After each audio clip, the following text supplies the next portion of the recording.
Guys, what's happening? You are listening once again to the Listen Man podcast here, wherever you get your podcasts. I am your host, Anthony Spini, and I am so grateful to be with you guys here once again. This episode is really special to me, being that it's May. It's my favorite month, which May is the month of my birthday. But this past week was Nurses Week, which, if you guys haven't known, I have been a nurse for 11 years, all in oncology, and going through some times that I've gone through with patients through a pandemic and just so many changes and difficulties that cancer brings on healthcare. I feel really blessed to have been a nurse and getting to share those experiences with so many amazing people. And I like to say that I take care of people, not patients, right? It's all about who you're connecting with, not just their medical record number or a particular disease type. That is a person. And being able to connect with them on a deep level is one of the greatest blessings of my life. Truly, I say that I learn more from them and get more from them than I think I give them. And I say that because they are so incredible, and the perspective and humility that they have while going through some of the scariest, most heart-wrenching times, if I'm being honest, it's hard to come up with the words, is the biggest blessing that I've been able to be a nurse and get to be a part of their journey. And the reason that it's extra special today is because as of this recording, today is Mother's Day. And I find no greater joy than in celebrating the people around me. And my mother is a person that has given me the most unequivocally in my life. And to honor her and what she's given me and taught me, especially on Nurses Week, as I give so much of my credit to the person I am to her, I just want to share some of the things that she's taught me and lessons in ways that I give back through her. And the first one is putting others first. My mom is the most unselfish person I know. I grew up as one of five. I have three older sisters, myself, and then my younger brother. There were so many times where my mom, I don't know how, as I'm an adult. And by the time my mom was my age, and I'm about to be 33, my mom had me and she had four kids. And how she did it, I have no idea. And how some guys and ladies out there that have kids, even just one, I'm you guys are heroes. But seeing how my mom consistently showed up, always did what was needed for us. And I recall never worrying about what she was going to do and how she was going to provide for us. And I'm really blessed by that. The way that she always stood firm and keeping things on track, organized, made sure you had food on your plate, your clothes were washed. You were always loved and cared for as she was a mother first. And I know that's her greatest gift that she likes to share is I'm nothing else but a mother first. I'm just so taken aback by the level of unselfishness that she has shown me and my siblings throughout the years. And that's one of the first things you recognize when you see her is just how giving she is and how much she cares about everyone around her. The second thing is availability. Anytime that I ever needed anything, particularly since I've left home, having to deal sometimes with time zones and phone calls and trying to get a hold of people just when I need to talk to someone or when I'm going through anything or just anything in life happens, really, my mom is always available. And if she doesn't answer the phone, she calls me right back. And having someone in your life and having many people in your life that you can go to, you know that people are not always readily available when you need them. And that's normal. We all have our own lives. We all have things that go on. And Obviously, we show grace towards one another when we need something and they don't answer right away. If a really good friend and someone that you have a close relationship with, they get back to you pretty quickly and they usually are able to help you. But my mom is extra special, and that has been imprinted on me.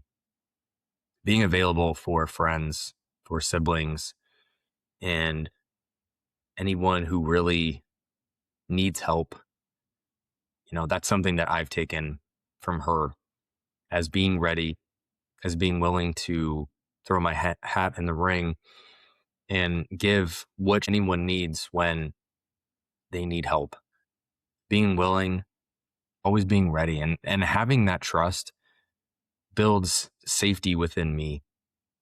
And I know any relationships that we have out there, when we know that someone is available and will always be there for us, that's special. And that allows us to breathe and feel trust and feel safety in our own skin and in our lives. My mom was at every one of my sporting events. I know she went to all of my sisters and my brother as well. And any important life moment, she's been there for. And she would never miss anything.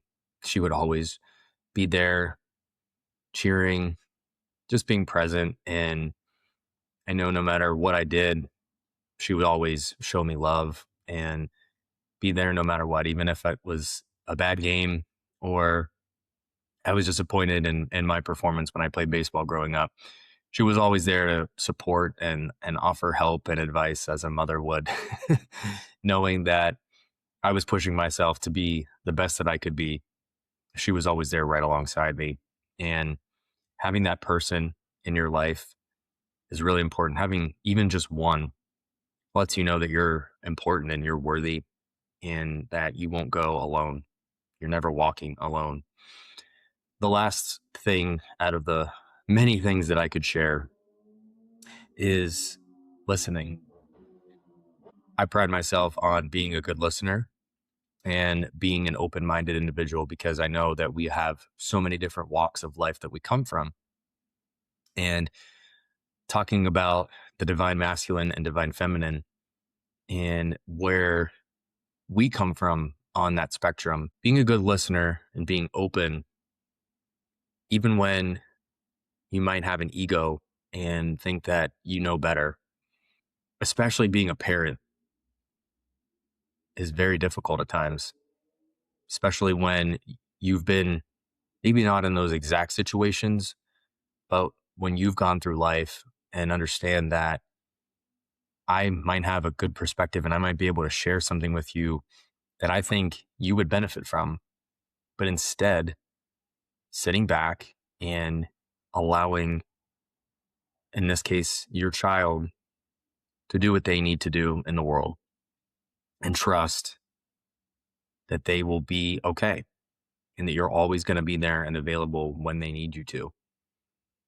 That's got to be so hard. And I have nieces and nephews, so I'm always in line of care, but I'm not the ultimate backstop, if you will, of taking care of those people. And being a parent and being a mother and being able to allow your children to go out in the world and be who they need to be, that takes trust, but that also builds trust. That gives your children a place to flourish and know that no matter what, I'm loved. And if I do fail, I have someone who I can come back to who loves me no matter what and will always be there.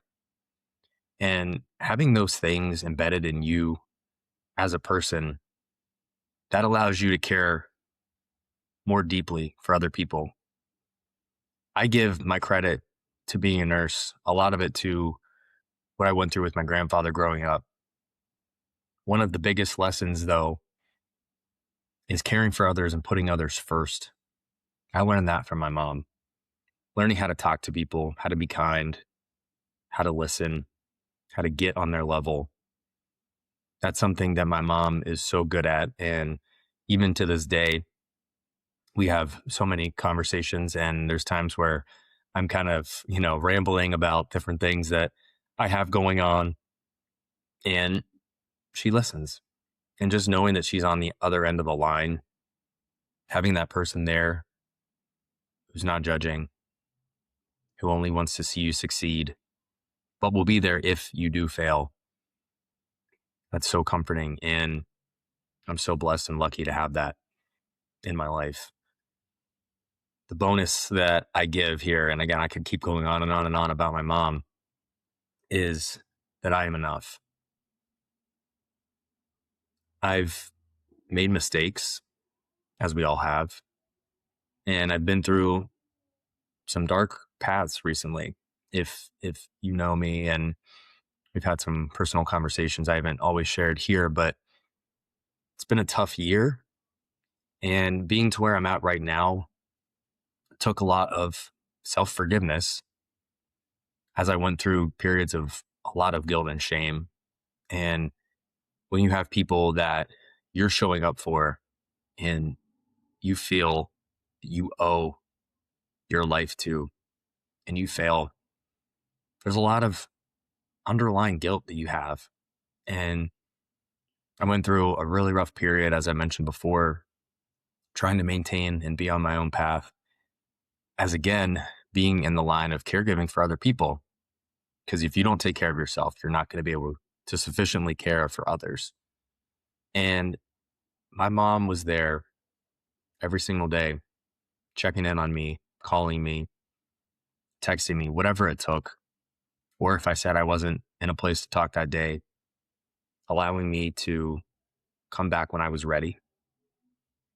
Having that level of love and forgiveness in your life when you're someone that does try to emulate the people around you who, again, are your heroes, people that have been so instrumental in your life, in your safety, in your well being.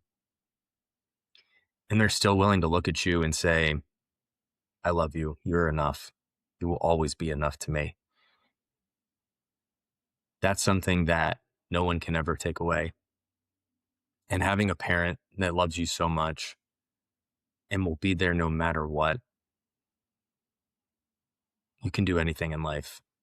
And no matter how many times you come up short, or how many times you fail, or how many times you doubt yourself, that person saying, I love you.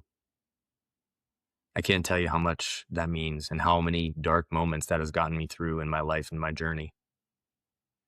Having my mom here with me and being able to share all of those moments that I have throughout my life, I know that I can make it through anything. And if you haven't had that experience with your parents or loved ones around you, I'm here for you too, because that impact of a parent and of a mother is so critical. And I know with next month being June and having Father's Day, that's a month and that's a time that can be difficult for me. And I know that others who are great dads and great role models for young men and for their daughters as well is so critical and so important as we continue to grow as a society and as a people, especially in times where we need peacemakers. We need critical thinkers. We need people who are willing to come to the table. And it starts with our homes. It starts with our parents. And for me, it started with my mom.